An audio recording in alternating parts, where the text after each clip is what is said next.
सहनाववतु सहनौ भुनक्तु सह वीर्यं करवावहै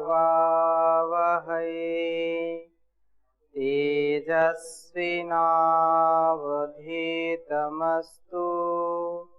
मा विद्विषावहै। ओम शांति शांति शांति। वैदिक जीवन पद्धति में हम अष्टांग योग के माध्यम से ध्यान की चर्चा कर रहे हैं, जो हमारे लिए अत्यंत लाभकारी है। बिना इसके जीवन हमारा चल नहीं सकता है, क्योंकि मन का जो नियंत्रण है वह प्राणायाम से लेकर के प्रत्याहार तक किया, धारणा में उसकी और विशेष जो स्थिति है उसमें परिष्कार किया, और उसके बाद ध्यान, क्योंकि धारणा ध्यान का प्रथम सोपान है, ध्यान दूसरा सोपान है और समाधि तीसरा सोपान है। यदि हम व्यवहार काल की बात करते हैं तो प्रत्येक स्थिति में हम जब तक किसी कार्य में अपने को पूरा समाहित नहीं करते, जब तक हम पूरा उसके प्रति अपने को लगा नहीं देते हैं, जब तक हमारे मन में, हमारे शरीर में, हमारे व्यवहार में चंचलता रहेगी, तब तक उस कार्य में सिद्धि नहीं होती है। ये स्थूल रूप में हम देख सकते हैं। वैसे उस परम पिता परमेश्वर की प्राप्ति के लिए, उस विधाता की प्राप्ति के लिए या अपने आत्म ज्ञान के लिए जितना हम अपने को निर्मल बना करके सबल बने, निर्बल ना हो और निर्मल हो जाएं, निर्बलता को हटा करके निर्मलता का आधान करें, तब जा करके हमारा ध्यान लगता है।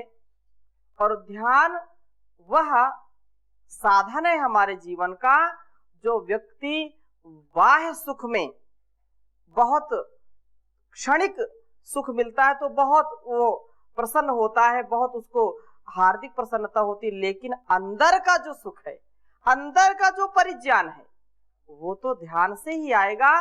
इसलिए ध्यान हमारे जीवन का आधार है। बिना ध्यान के ये जीवन कभी महान नहीं बन सकता है। तो आगे मैं चर्चा करूं, आप में से किसी कोई प्रश्न तो पूछ सकते हैं। स्वामी जी, हम व्यस्त जीवन में होते हुए ध्यान करते हैं, लेकिन फिर हम भटक जाते, पर नहीं पहुंच पाते वहां तक, तो गृहस्थ जीवन, क्योंकि जो ऋषियों ने परंपरा बनाई है और बहुत उन्नत, बहुत ही पावनी परंपरा है। गृहस्थ जीवन सभी आश्रमों में गृहस्थ आश्रम सबसे उत्तम माना गया है। क्यों? क्योंकि सारे संसार का भरण पोषण करने का उत्तरदायित्व किसका है? गृहस्थ का है। इसलिए गृहस्थ को तो अवश्य ध्यान करना चाहिए, जितना हो सके। पंच महायज्ञ की जो बातें हैं, और जो गृहस्थ जहां पर ध्यान है, जहां पर ज्ञान विज्ञान है, जहां पर आध्यात्म है, उस घर में ही स्वर्ग है। और जहां पर ध्यान नहीं है, जहां पर ज्ञान नहीं है, जहां पर एक दूसरे के प्रति ध्यान नहीं दिया जाता है, जहां पर परस्परता का ध्यान नहीं दिया जाता है, जहां पर एक दूसरे की सुख दुख का ध्यान नहीं दिया जाता है, जहां एक दूसरे की उन्नति का ध्यान नहीं दिया जाता है, वो घर घर नहीं है, वो शमशान है। इसलिए गृहस्थ में ठीक है, जितना हो सकता है गृहस्थियों को तो कम से कम रात्रि में सोने से पहले और प्रभात में जागने के बाद, जब प्रभात में जागे, ब्रह्म मुहूर्त में जागे, तो 10, 5, 15, 20 मिनट जो भी हो सकता है उसको जरूर करें। ये कोई आवश्यक नहीं है कि कितना उत्तरदायित्व घर का है, ये कोई आवश्यक नहीं कि आपने कितने वेद उपनिषद दर्शन पढ़े हैं। ये आंतरिक उन्नति है, ये आंतरिक ज्ञान है, आंतरिक व्यवहार है। और जितना जो व्यक्ति इसका ध्यान करता है, उस परमात्मा में समर्पित होकर के अपने इंद्रियों को संयमित करके अपने प्रत्येक कार्य का ध्यान करके होशो हवास में जीवन व्यतीत करता है, उसका जीवन महान बनता है। गृहस्थ में यदि आप पूरा वैरागी बनना चाहेंगे, पूरा ध्यानी बनना चाहेंगे तो संभव नहीं है।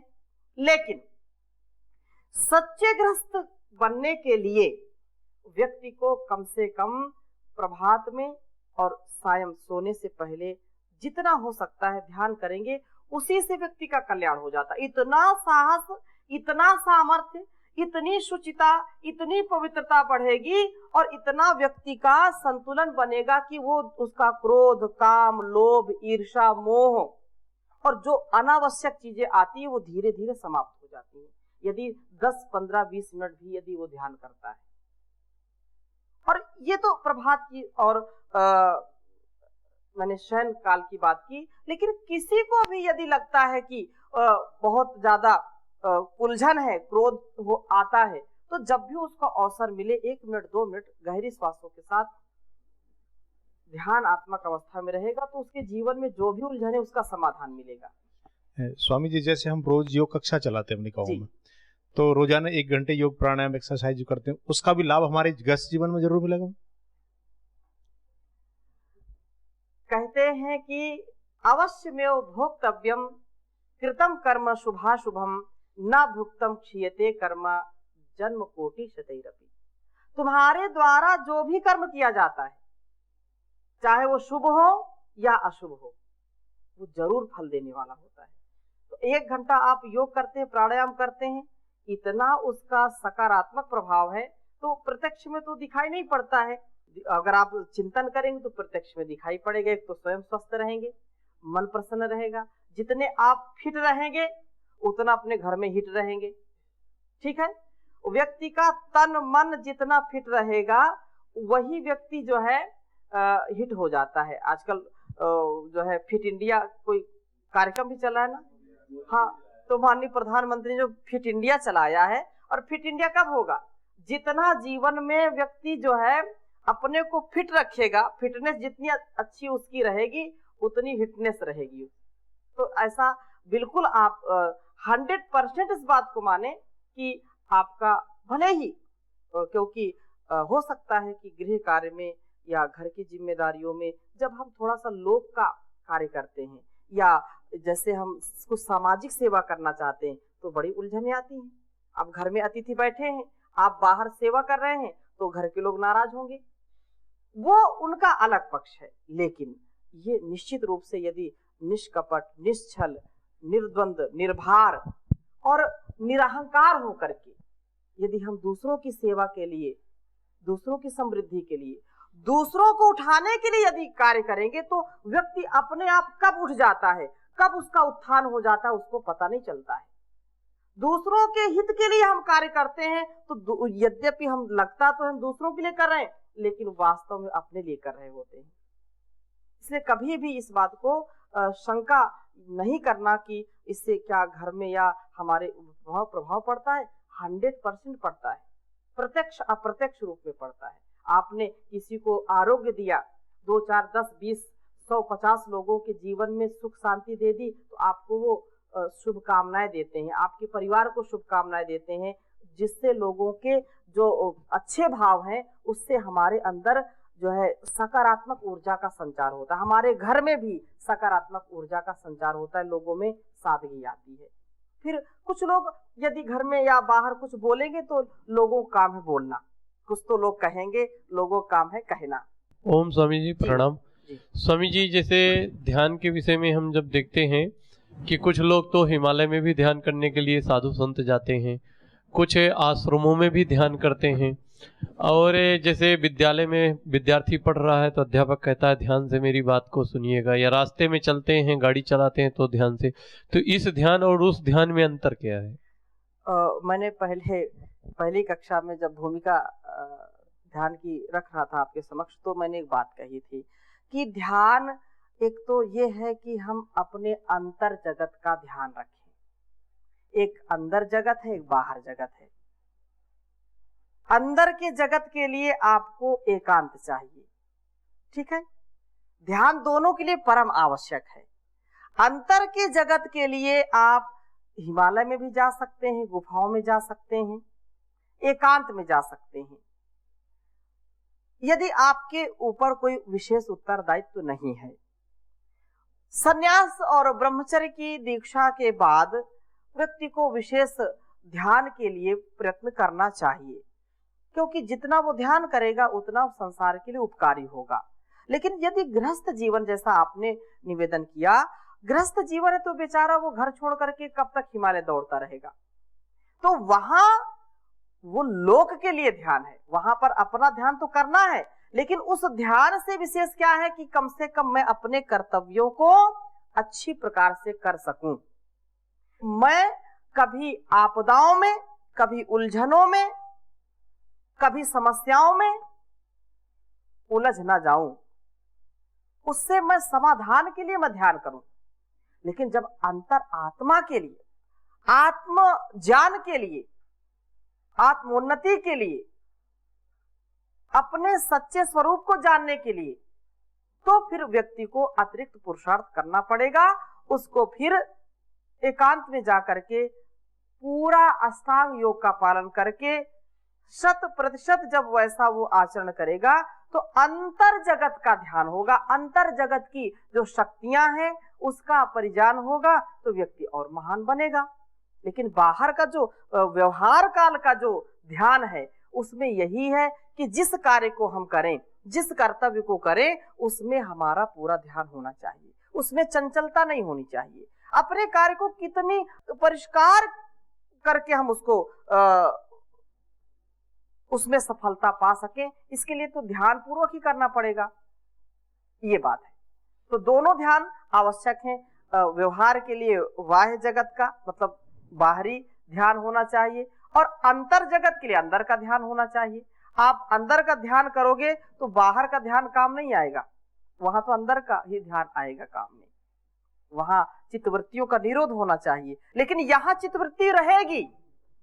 आप किसी के साथ व्यवहार करते हैं तो आपको ध्यान है, ज्ञान है, एक साथ कितने कितने प्रकार के आप कार्य करते हैं, तो वहां तो चित्तवृत्ति काम करेगी नहीं, तो जो है समस्या हो जाएगी। लेकिन समाधि की प्राप्ति के लिए आपको अंतर जगत का जो ध्यान है उसमें ध्यानम निर्विषयम मनः, वहां पर विषय रहित हो जाना चाहिए। लेकिन यहाँ तो विषय सामने उपस्थित रहेंगे, तो यहाँ भी ध्यान हो रहा है संसार के लिए।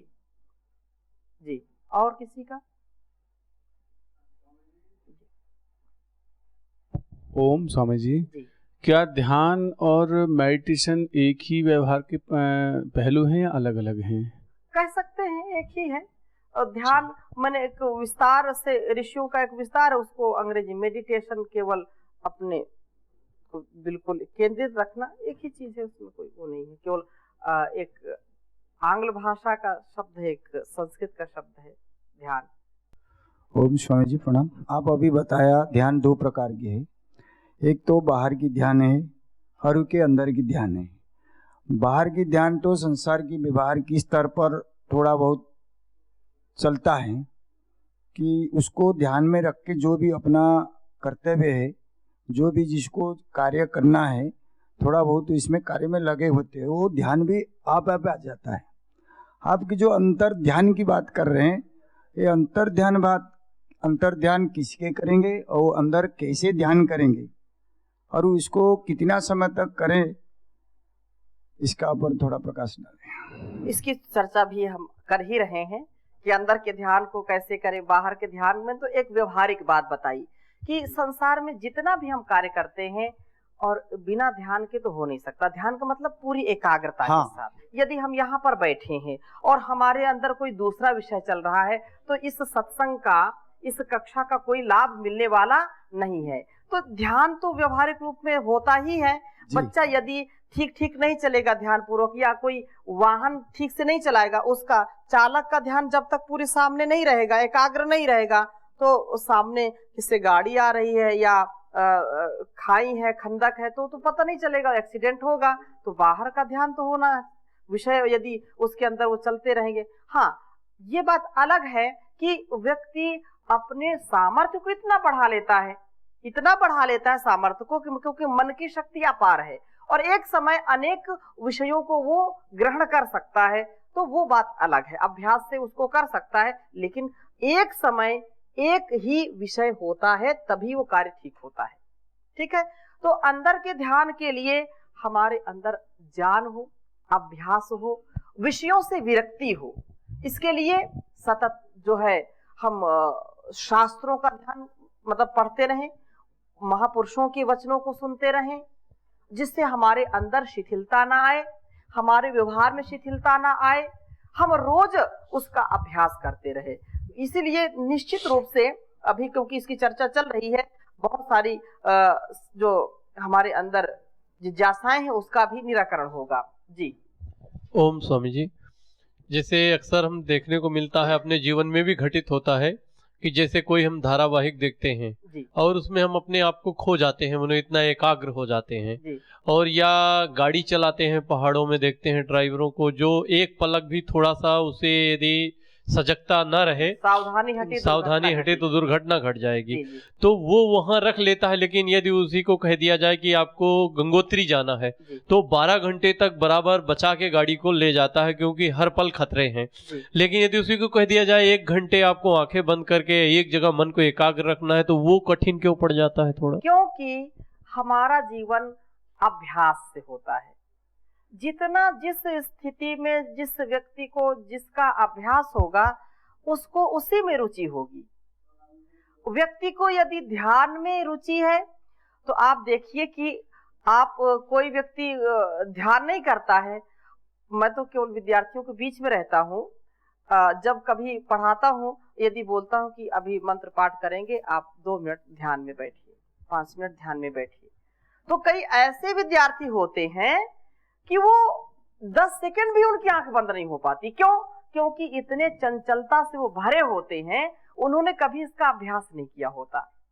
उनको मतलब उस सब कुछ करा लीजिए, उनको खड़ा कर दीजिए, मुर्गा बना दीजिए और कुछ दंड दे दीजिए, कक्षा के बाहर निकाल दीजिए, वो उसमें वो कर लेंगे, लेकिन ये दंड उनको मतलब कर ही नहीं पाते। कह दिया जाए कि 10 मिनट आपको आंख नहीं खोलना, वो बंद ही नहीं कर पाते। क्यों? क्योंकि उसका कभी अभ्यास उन्होंने किया नहीं। अभ्यास यदि करेंगे, जो अभ्यासी होते हैं उनको बोलो कि आप कुछ चंचलता पूर्वक कार्य करो, तो वो जिस समय उनका ध्यान का समय होगा वो अपने आप वो आंख बंद होगी, अपने आप वो बैठेंगे और घंटों घंटों बैठेंगे। तो ये अभ्यास से ही होता है। ये हमारे अभ्यास, हमारे संस्कार जैसे होंगे वैसी व्यक्ति की प्रवृत्ति होती है, वैसी उसकी प्रकृति होती है। ओम स्वामी जी। जी। जैसे कि एक श्लोक आता है, अभ्यास वैराग्यम तन्निरोधा। अभ्यास वैराग्याभ्याम तन्निरोधा सतु दीर्घ काल नैरंतर सत्कार आसेविता दृढ़ भूमि। ये सूत्र है पहले ही पाद का। तो ये अभ्यास से ही सारी चीजें होती हैं। ठीक है जी, आप कुछ पूछना चाहते हैं? ओम स्वामी जी। जी। 3 शक्तियां हमने सुनी हैं, तन की शक्ति, मन की शक्ति और आत्म शक्ति। जी जी। तो ये तीनों शक्तियां इंडिविजुअल हैं, अलग अपने आप में स्थिर हैं, या एक दूसरे से अटैचमेंट करके, एक दूसरे से सहयोग करके शक्तियां ले लेते हैं? जैसे आत्मा सर्वोपरि है जी। क्या आत्मा इन तन को और मन को शक्ति बांटता है, या मन सबको बांटता है? ये कैसा कैसा विभाजन है, ये या एकल वो है? जी। यो बिना आत्मा के ये मन नहीं चल सकता और बिना मन के शरीर नहीं चल सकता। ठीक है। आत्मा सबका स्वामी है। आत्मा इन जो है इनसे कार्य लेता है। आत्मा के ये करण हैं, ये यंत्र हैं। इसलिए आत्म शक्ति सर्वोपरि है। आत्म शक्ति जितनी हमारी प्रबल होगी उतनी हमारी मानसिक शक्ति प्रबल होगी, और जितनी मानसिक शक्ति प्रबल होगी उतनी शारीरिक शक्ति प्रबल होगी। व्यक्ति यदि शरीर से कमजोर भी है, शरीर से रोगी भी है, लेकिन मन में कभी उसके हार नहीं है, कभी उसको कोई शोक नहीं है, कभी उसको कोई हताशा निराशा नहीं है, मन से यदि व्यक्ति मजबूत है तो वो सारे कार्यों को शरीर कमजोर होते हुए भी करता है और उसका शरीर साथ देता है। और उसका यदि मन बहुत प्रबल है, शिव संकल्प से युक्त है, तो उतना फिर वह आत्म शक्ति को प्रबल करता है, क्योंकि स्वामी को उसके जो यंत्र है, जो उसके सेवक है, यदि सेवक नहीं होंगे तो आत्मा भी कुछ काम करने के लिए सक्षम नहीं होगा। यद्यपि आत्मा क्या है, स्वामी है, परंतु स्वामी सबको शक्ति दे रहा है। यदि राजा नहीं है तो प्रजा कितनी भी बलशाली हो, वो या सैनिक यदि है, सेनापति है, तो बिना राजा के, बिना उसके जो है कार्य करने में सक्षम नहीं होते हैं। इसलिए एक दूसरे के पूरक हैं। जी जी, तो हम आगे चर्चा करें। पिछली कक्षा में हमने कहा था कि तत्र प्रत्येक तानता ध्यानम, कि जिस स्थान में धारणा की हुई होती है उसी स्थान में जे विषय अर्थात जो जानने के हम इच्छुक हैं, जो जानना चाहते हैं, जान का एक समान बना रहना, उसमें कोई इधर उधर ना होना, ये जे विषयक ज्ञान से भिन्न ज्ञान की उपस्थिति ना करना, ये ध्यान कहलाता है। और महर्षि व्यास जी इसी में लिख रहे हैं कि तस्मिन् देशे ध्येय आलम्बनस्य प्रत्यस्यैकतानता सदृशः प्रवाहः प्रत्यंतरेणाप्रमृष्टो ध्यानम, कि उस धारणा विषयक प्रदेश में ध्येय रूपी जो हमारे ध्येय है, आलंबन वाले ज्ञान की एक रूपता का समान प्रवाह अर्थात दूसरे ज्ञान से अमिश्रित ज्ञान प्रवाह ध्यान कहलाता है। उसमें मिश्रण ना हो, एक ही रूपता हो, एक आग्रता हो, एक ही अग्र हो, एकाग्रता अर्थात एकाग्र होना बोलते हैं ना, एक को ही अग्र में रखें, सामने एक ही चीज हो, एक ही विषय हो, एक ही स्थान हो, अनेक स्थान पर हमारा चित्त जाए ना, यही एकाग्र है, ये एकाग्रता है। और यही क्या है, ध्यान है। एक ही विषय को लक्ष्य बना करके उसमें आगे रहना। योग जिज्ञासुओं को ध्यान के विषय में विशेष रूप से जानना चाहिए। ईश्वर का ध्यान करने वाले साधकों को प्रथम शब्द प्रमाण अथवा अनुमान प्रमाण से ईश्वर के स्वरूप को अच्छे प्रकार से जान लेना चाहिए। यदि साधक ईश्वर के स्वरूप को ठीक प्रकार से नहीं जानते अथवा विपरीत जानते हैं तो ध्यान में सफलता नहीं मिलती है। जैसे शब्द प्रमाण से यह जान लिया कि ईश्वर सर्वव्यापक है, सर्वज्ञ है, सर्व शक्तिमान है, आनंद स्वरूप है, तो वैसे ध्यान करते समय भी इसी प्रकार से ईश्वर को जैसा जाना वैसा ही मानना, वैसा ही उसको अनुभव करना, उससे भिन्न नहीं मानना। जो जैसी है उस वस्तु को वैसी जान करके ध्यान करना चाहिए। ध्यान करते समय जिस पदार्थ का ध्यान किया जाता है उसको छोड़ करके अन्य पदार्थ का स्मरण नहीं करना चाहिए और न इंद्रियों से किसी पदार्थ को देखने का प्रयत्न करना चाहिए। यदि ध्यान के मध्य में मन से ध्येय से भिन्न कोई विषय उठता है या मन चला जाता है तो उसको रोक देना चाहिए। और इसी को महर्षि कपिल ने भी कहा है, जैसा यहाँ पर महर्षि पतंजलि कह रहे हैं कि एक ध्यान होना चाहिए, धारणा में जो जे है विषय उसका पूरा परिज्ञान हो, उससे इतर नहीं, उससे भिन्न नहीं। तो महर्षि कपिल भी सांख्य दर्शन में कहते हैं रागोपहतिर ध्यानम, कि राग बहुत उत्तम बात है, इसको आप लिख लीजिए, बहुत अच्छा सूत्र है कि ध्यान के विषय में महर्षि कपिल भी लिख रहे हैं कि ध्यान क्या है। तो ध्यान के स्वरूप का वर्णन करते हुए रागोपहतिर ध्यानम,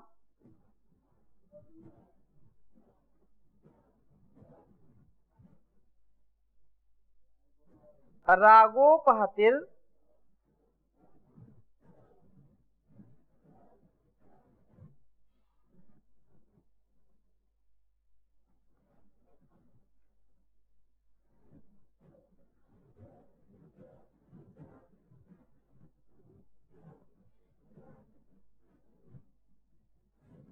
रागोपहतिर ध्यानम, ये जो है सांख्य दर्शन का सूत्र है, तृतीय अध्याय का 30वां सूत्र है। इसको लिख लीजिए आप, सांख्य दर्शन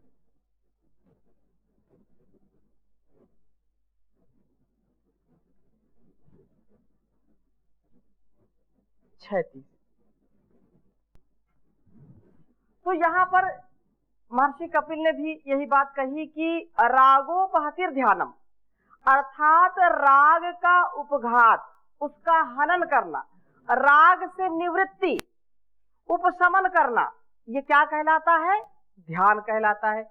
हमारा मन इधर उधर कब जाएगा? जब जिस वस्तु में, जिस व्यक्ति में, जिस स्थान में हमारा राग होगा, वहीं तो बार बार ध्यान जाएगा, मन वहीं तो जाएगा ना। लेकिन उससे उपशमन, उससे हम निवृत्त हो जाएं, उससे हम दूर हो जाएं, उसके प्रति राग ना हो, यही क्या है? ध्यान है। संसार में आसक्ति अथवा इंद्रियों के भोग की प्रवृत्ति राग है, और जब कोई बाह्य विषयक अंतःकरण में भाषित नहीं होता है, केवल आत्म विषयक वृत्ति निरंतर चलती रहती है, तो उस अवस्था को ध्यान कहते हैं। और जब ध्यान में वृत्ति का लोप हो जाता है, केवल ध्येय रूप आत्मा की ही अनुभूति होती है, तब समाधि की प्राप्ति होती है। समाधि की अवस्था प्राप्त होकर के आत्म साक्षात्कार हो जाता है। इसलिए संसार में जो लोग कहते हैं कि ध्यान क्यों टूटता है, ध्यान बार बार इधर उधर क्यों जाता है, क्यों? क्योंकि सांसारिक जो वस्तुएं हैं, जो व्यक्ति हैं, जो स्थान है, उनमें हमारी रुचि है, उनमें हमारा राग है, उनके प्रति आसक्ति है, इसलिए वहां जाता है मन। इससे बचने का उपाय हमको करना चाहिए। तो आज की कक्षा में इतनी ही चर्चा करेंगे, शेष चर्चा अगली कक्षा में करेंगे। ओम शांति शांति शांति।